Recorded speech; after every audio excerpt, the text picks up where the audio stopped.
हम जो हवा में उड़ते थे कि हमें कोई मार नहीं सकता, हम बहुत पैसे वाले हैं, बहुत रिसोर्सेज वाले हैं, सबको उनकी औकात दिखा दी।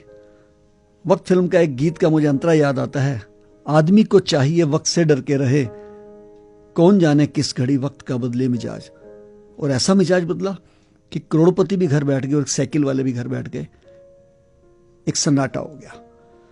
और हमें विश्वास करना पड़ा उन बातों पे जो हमारे ग्रंथों में लिखा था।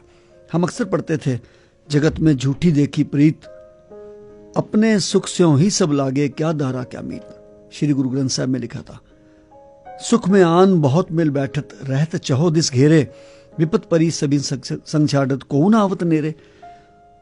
हम क्या देख रहे हैं कि लाश पड़ी है बाप की सामने और बच्चा कहता है कि मेरी तबीयत ठीक नहीं है, मैं नहीं उठाऊंगा। पूरे परिवार ने ना कर दी, शंटी जी आप उठा लीजिए। जब हमने लाश उठा के पैक करके एम्बुलेंस में रख ली तो एक पुत्र आगे कहता है, जी मैं दर्शन करना चाहता हूं अंतिम। हमने अंतिम दर्शन कराए। उसने पीपी किट खोली और पापा की डायमंड की अंगूठी उतार के ले गया। पापा को हाथ लगाने को तैयार नहीं है, वो कोविड वाले हैं, लेकिन अंगूठी पे हाथ लगाने को तैयार हैं।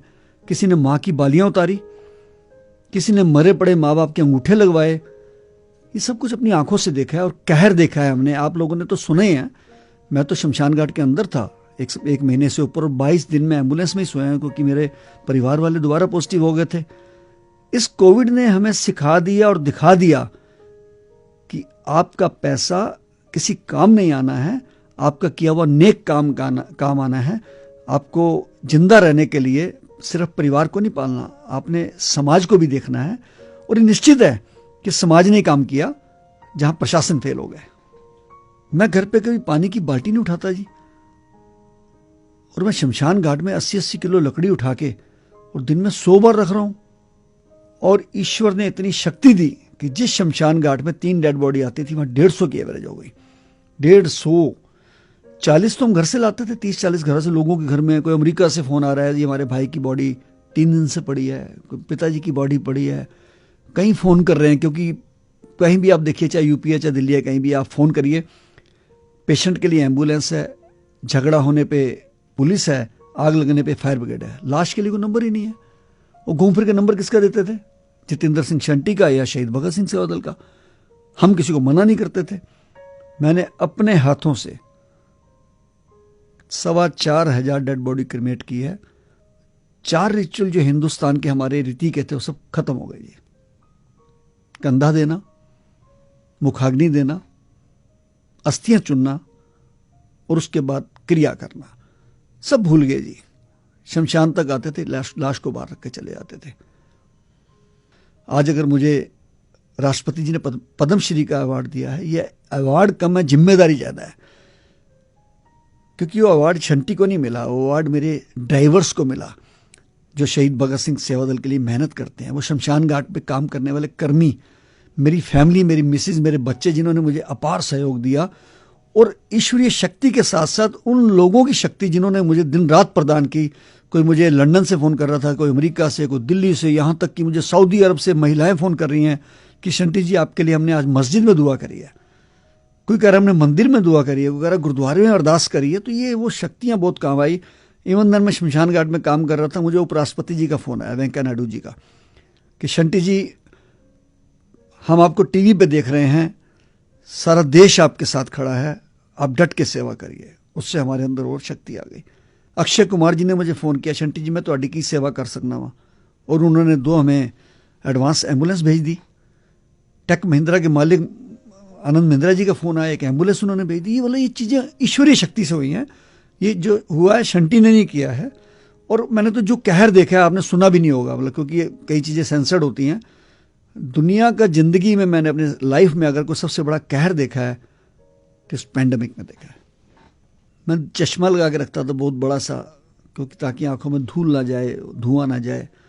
पीपी किट, जुराबें, हाथों पर दस्ताने, लेकिन कुछ चीज़ों ने हिला के रख दिया जी। एक बच्ची मुझे कहती है, अंकल मेरे पापा की डेथ हो गई है, कहीं जगह नहीं मिल रही संस्कार के लिए। मैंने कहा बेटा मैं गाड़ी भेज देता हूँ। और थोड़ी देर बाद वो बच्ची आके मेरे सामने बैठ जाती है पीपी किट पहनी हुई है, मैंने पहचाना नहीं। मैं कह रही अंकल मैंने फ़ोन किया था। मैं कहा बेटा बताओ, आप एम्बुलेंस ले जाओ हमारी। कहती नहीं अंकल मैं पापा की लाश अपनी कार में ले आई हूँ। मैंने कहा आप कार में क्यों लाए बेटा? कहती अंकल रात 12 बजे से मैं कार में पापा को लेकर 13 हॉस्पिटल्स में गई हूँ, किसी हॉस्पिटल में जगह नहीं मिली। और सुबह 5 बजे पापा ने ऑक्सीजन खत्म होने पे कार में दम तोड़ दिया। अब सुबह से मैं कार में लेके पापा को, ये लाश को घूम रही हूँ, किसी शमशान घाट पे जगह नहीं है। अंकल प्लीज प्लीज मेरे पापा का दाह संस्कार करा दीजिए। सॉरी।